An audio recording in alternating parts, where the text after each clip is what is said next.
بسم اللہ الرحمن الرحیم۔ السلام علیکم۔ آج کی اس ویڈیو میں آپ لوگوں کو بتاؤں گا کہ موت سے قبل 5 فرشتے انسان کے پاس آ کر اس کے کان میں کیا کہتے ہیں، وہ بات جو ہر مسلمان کو معلوم ہونی چاہیے۔ شروع کرنے سے پہلے ایک چھوٹی سی ریکویسٹ ہے، subscribe the channel and press the bell icon۔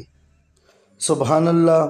پیارے دوستو، یہ قدرت کا قانون ہے کہ اس دنیا میں جو بھی آتا ہے اسے ایک نہ ایک دن لوٹ کر واپس اپنے خالق کی طرف جانا ہے۔ موت کا ذائقہ ہر ذی روح نے چکھنا ہے۔ فرمان مصطفیٰ صلی اللہ علیہ وسلم ہے، جب آدمی پر نزع کا وقت طاری ہوتا ہے، مطلب موت قریب ہوتی ہے، تو اللہ عز و جل اس بندے کی جانب 5 فرشتے بھیجتا ہے۔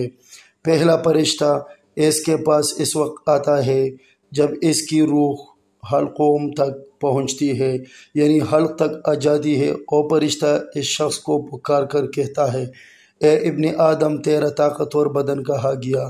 آج یہ کتنا کمزور ہے۔ تیری فصیح زبان کہاں گئی؟ آج یہ کتنی خاموش ہے۔ تیرے گھر والے اور عزیز و اقربا کہاں گئے؟ تجھے کس نے تنہا کر دیا؟ پھر جب اس کی روح قبض کر لی جاتی ہے اور کفن پہنا دیا جاتا ہے تو دوسرا فرشتہ اس کے پاس آتا ہے اور اسے پکار کر کہتا ہے، اے ابن آدم، تو نے تنگ دستی کے خوف سے جو مال و اسباب جمع کیا تھا وہ کہاں گیا؟ تو نے تباہی و بربادی سے بچنے کے لیے جو گھر بنائے تھے وہ کہاں گئے؟ تو نے تنہائی سے بچنے کے لیے جو انس تیار کیا تھا وہ کہاں گیا؟ پھر جب اس کا جنازہ اٹھایا جاتا ہے تو تیسرا فرشتہ اس کے پاس آتا ہے اور اسے پکار کر کہتا ہے، اے ابن آدم، آج تو ایک ایسے لمبے سفر کی طرف رواں دوا ہے جس سے لمبا سفر تو نے آج تک سے پہلے کبھی طے نہیں کیا۔ آج تو ایسی قوم سے ملے گا کہ آج سے پہلے کبھی اس قوم سے ملا نہیں۔ آج تجھے ایسی تنگ مکان میں داخل کیا جائے گا کہ آج سے پہلے کبھی ایسی تنگ جگہ میں داخل نہ ہوا تھا۔ اگر تو اللہ عز و جل کی رضا پانے میں کامیاب ہو گیا تو یہ تیری خوش بختی ہے، اور اگر اللہ عز و جل تجھ سے ناراض ہوا تو یہ تیری بدبختی ہے۔ پھر جب اسے لحد میں اتار دیا جاتا ہے تو چوتھا فرشتہ اس کے پاس آتا ہے اور اسے پکار کر کہتا ہے، اے ابن آدم، کل تک تو زمین کی پیٹ پر چلتا تھا اور آج تو اس کے اندر لیٹا ہوا ہے۔ کل تک تو اس کی پیٹ پر ہنستا تھا اور آج تو اس کے اندر رو رہا ہے۔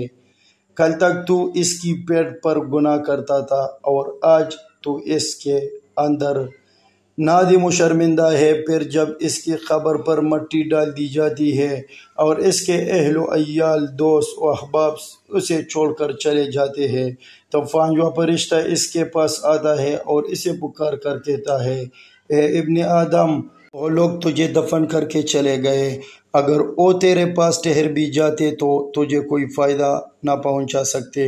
تو نے مال جمع کیا اور اسے غیروں کے لیے چھوڑ دیا، آج یا تو تجھے جنت کے عالی باغات کی طرف پھیرا جائے گا یا بھڑکنے والی آگ میں داخل کیا جائے گا۔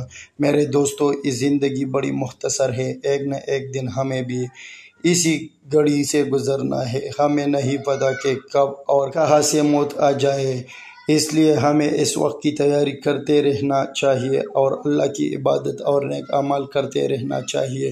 اللہ رب العزت ہمیں ہدایت کی توفیق عطا فرمائے، آمین۔ اور جتنا بھی ہو سکے اسے اپنے مسلمان دوستوں کے ساتھ شیئر کرے۔ جزاک اللہ۔